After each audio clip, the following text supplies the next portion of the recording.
That's what it's like going for a footy team you love and work for. Just the overflow of emotion.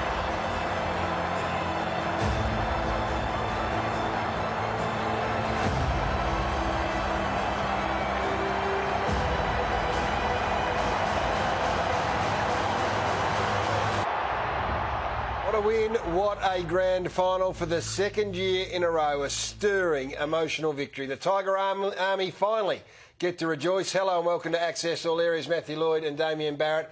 A remarkable story. Richmond are the 2017 Premier. Can you believe it? No, it is still hard to believe, isn't it? It's crept up on us, and yet you go back over the three finals, Lordo, and they had a combined score of 23 goals more than the three opponents they played. They went into the two finals, the first and the third final, as underdogs, and yet emerged as one of the all-time dominant finals teams. Come from nowhere, Lloydie. I mean, this time last year there were question marks about the coach, whether or not he would be reappointed. Yeah, they did a review. They came up that he's the man. He himself put himself out there and changed. I think that is as significant as anything. Yeah, it is, Gary, and their stars dominated. They've always had four champions. They dominated. They couldn't have been any better, particularly the top three, Rance, Martin and Cochin. They were as good as they could possibly be. Jack had a great grand final. We all talk about their manic pressure and how their tackling skills, but their last, I think, 10 weeks, they scored as much as Adelaide. And on grand final, they've kicked 108 points, so that shouldn't be underestimated either, their ability to score later in the year as well. Gave up 5 goals in the qualifying final, 9 in the prelim and 8 in the grand final. The forwards and their hard work's been acknowledged. Their midfield is elite. That defensive group are fantastic. Yeah, it is. And the other thing we shouldn't underestimate either, they had no injuries. I think they had one player that hurt his knee earlier in the year. I think it might have been Drummond, and the rest were available. Whereas Adelaide lose 2 players, McGovern and also Brodie Smith. That really hurt them as well. Before we look at the components to what made the victory so special, Gaz and Lotta, do you see a team that can sustain this now? Because this time last year we were thinking about the Bulldogs and thinking they would be at least back there again. We saw what happened. Do you see something different with this mix? I don't think you can say with any great confidence if you're outside the camp. I mean, they will say the same thing that the Western Bulldogs said last year. No, we won't be complacent. We won't have any issues. So it's all to do in front of them. They would know that. They start level and square with everyone else in round 1 next year, and that's going to be a great challenge. But what you can do without having to worry about how you're kicking the footy or marking it is you can put pressure on, and that's the trademark. So whether they can bring that back again, Lloydie, but it was there for all to see from early on in the piece. It was, as Damo said, they have just towed up every opposition in the finals. Geelong were made to look second-rate in the first final, then GWS couldn't cope, and then Adelaide. I thought Adelaide started quite well. They moved the ball okay. But after quarter time, it was all one-way traffic because of this. Jack Riewoldt, Damo, 7 tackles. Well, 2 of those tackles we've seen there, from him in the first quarter, it just set the scene, didn't it? And he was doing that while he was missing shots at goal, which, could have gone against him and the club in other circumstances, but they just didn't stop and deviate off what their plan was. No, and there's tackling and tackling with intent. I mean, there can be half-hearted tackles, Damo. I mean, this stuff here you're seeing is tackling with intent. That stuff from Townsend on Matthew Crouch over the boundary, I thought was magnificent. Then you get this sort of stuff, the panic handballing that comes about. Now, I mean, look at the scoreline. They're cooked by that stage, but that is the result of the work that's done early. I could feel the momentum changing halfway through the second quarter, and at half-time I genuinely thought it was over. There was injuries to some Adelaide players. Just the momentum was with Richmond, and it didn't surprise me after half-time the way the result went. Dustin Martin, Norm Smith medalist, absolutely no issue from my end. What did you two make of that game, and was he the worthy No issue from me either. Had it gone to Hurley or Rance, I wouldn't have been fussed either. I thought all 3 of them were fantastic. But contested ball, when the moment had to be, in the second quarter, they had to kick goals and set goals up. It was Dustin Martin who was doing the work. And Lee Matthews, none other than the greatest of all time, posed the question, is this the greatest individual season ever? And it's hard to argue. Right now, it is, isn't it? Given this Norm Smith medal capped off what was already a great season for all the ages as well. Is it the scope for improvement? We talk about the team itself, Lordo. He's still got room to move, doesn't he? No doubt. With maybe playing at that part of the ground. Yeah, he's had a huge couple of years, but took his game to a new level. He just needed to build his tank, and he's done that. And I think that's what Adelaide didn't have, was Dustin Martin, that explosive running power. As good as Sloan and Crouch were, they just didn't have anyone who could run with him.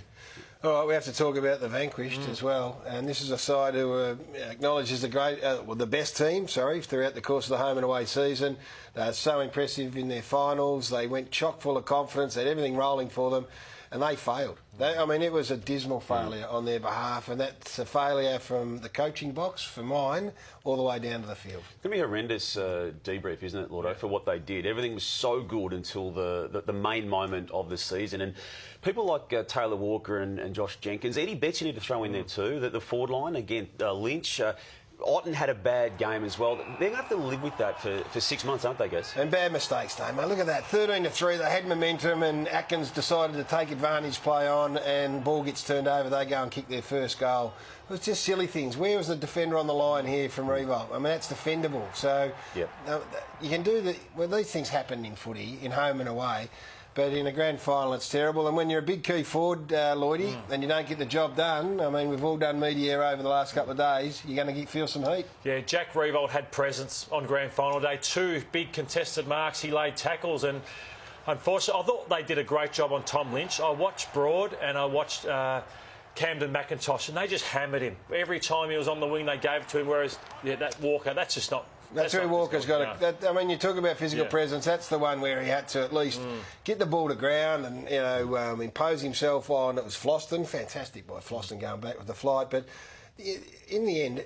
It was not an easy victory, because that sounds wrong, but I mean, it was a victory that Richmond players would have been looking at each other in the 20-minute mark going, where's the heat? Where's the grand final pressure? It's working for us. Yeah, that we've heard about. And the lack of response within the game itself too, I think it's equally crucial when they... I mean, things weren't working, but you saw how Richmond worked their way through those initial problems when they were 2-0 down, but the Crows just never gave a yelp, and you have to question their character, I think, on the back of not being able to maintain their form into that game and then not to respond to it. Yeah. And, they were forced wide. They had the corridor on their own terms against Geelong and Adelaide Oval. They looked so slick. They came back through. But it's all credit to Richmond, the coaching plan, and then it was executed. And when you've got a bloke that sits in amongst all that, the leadership's been outstanding all year. We know that. They went down to 3, which I think other teams could take a leaf out of. It was just Cochin, Rance and Revolt. No 6-man, 8-man leadership. And to a man, they've stood up in their own different ways. Alex Rance was always a superstar of the competition.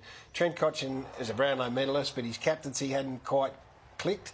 And we had questions whether Jack could find that niche. And here we are at the end of the season. They've answered it all magnificently. We made such a big deal of that Harry Taylor day because it's just so rare to see Rance beaten. And he was beaten time and time again. And since then, he's hardly lost the contest. And he spooked them that bad that I thought Walker and Jenkins just were scared to go near the ball. After half-time, they sent Otten to him just to say, try and negate him. Just kept giving away free kicks. Yeah, in his own mind, he couldn't beat him, so he kept giving away frees. Jack Revolt's day got better even after the game when he spent some time on stage with Brandon Flowers, your man Gaz from the Killers, and belted out one of the all-time great songs with him. I've never heard of him or the song, but now it is where have you been? I don't know, but I love this. This will be one of the great post-grand final moments of all time, and Jack will... Well, he'll have this to show his kids and grandkids, won't he? It was sensational. You need to get out more if you haven't heard that song. I'm not a big music man. Surely you've heard it, Waldo. Oh, yeah, love the Killers. And I wouldn't have known Brandon Flowers if he popped up in the cereal, but I know that the Killers are a very good band. Another post-game moment was really special too, wasn't it? When Damien Hardwick bumped into his mate, Alistair Clarkson. I don't know how Clarko got in there with his lack of accreditation for grand final day, Gaz, but... He got 4 premiership medallions. Warrior, he goes where he wants. Tell me, what impact did Alistair Clarkson have in what happened at the MCG on Saturday? Because they're close, they talk. Well, did he formulate a game plan that worked on behalf of... I'd never take that away from Damien Hardwick, would you? But he would be absolutely silly, Damien Hardwick, if he hadn't chewed the brain of Alistair Clarkson about grand final day and how best to go about there. Yeah, he's been there as an assistant to Clarko back in the Hawthorn days, 2008. So he would have picked it. Oh, well, I don't know. I'm assuming he would have picked his brain. Did you see aspects of what Richmond did to the Crows to maybe what Hawthorn had done during the year? Hawthorn belted the Crows at Adelaide Oval, and they stifled their ball movement. And Gary's touched on the ball movement. Adelaide just could not move the ball like they have in the previous 2 finals. They spent a heap of time wide, didn't they? Yeah, I mean, they were out on the wings for a vast majority, and the reason why is because they couldn't go where they wanted to go. So that's the leading lanes that we're talking about. So That's the grand final. Richmond, we take our hat off. They're magnificent, and I've said today already, I'm in awe of what they've done. Yeah. What happens now? There are 18, 17 other sides who want to be Richmond. How do they get there? The trade now is heating up. Well, as we've said for some time, it's going into the grand final and even going out of it. And as we speak, the issues around Charlie Cameron and Jake Lever are going to get some clarity pretty soon. They both want to leave clubs. Melbourne's still leading the way for Lever. Cameron going to the Brisbane Lions. He's contracted. But, yeah, look, trade period starts officially next Monday. Free agency opens up on Friday. But trade radio has started as of right now as we talk. And the GWS team, guys, who fell short again in the preliminary final, they're going to make some significant changes. Issues around Heath Shaw, who's contracted. I think Shane Mumford will also be questioned. Stevie J's already out, we know. Ryan Griffin, you threw Ryan Griffin is another name too. Again, contracted, but linked to Carlton. Consistent theme with all those blokes, Lloydie? Pressure. Yeah, pressure as well, yeah. That's obviously what Bulldogs and Richmond have done if you can't defend. And Jack Watts is another one at Melbourne where they've probably had enough. And, we follow the leader in this game of AFL. Yeah, and you're on Trade Radio each morning for the next 3 weeks from 7am, afl.com.au platforms, guys. You can get it all day, every day for the next 3 weeks. Yes, my word, we can. It's time now for our lift hard-hitting moments, and we've gone back into the AFL library again because these moments you don't see too often these days, probably because the guys that get 2, 3 or 4 weeks, but these are two of the hardest men I've ever played against. Worsfold and Archer. And Arch, you see, he wants to get up and have his say. He didn't go off. He's still sucking in the air there. So that's a decent hit from the big busher man. The story goes, and he was saying something to him along the lines of, is that your best you've got? This is ugly when you look back on this one, Gaz. It was ugly at the time. The big Mark Rashuto got Dean Kemp in a way, but it'd have to be 6 or 8 weeks these days, wouldn't it? There'd be kids watching that going, what is that? How can What's this? I was targeting a Brownlow medalist, no.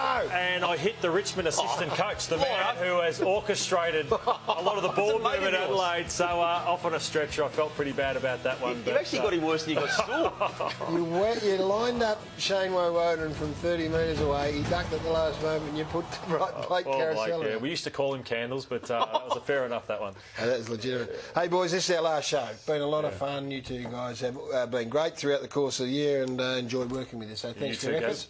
Magnificent. And thank you for watching Access all areas throughout the season.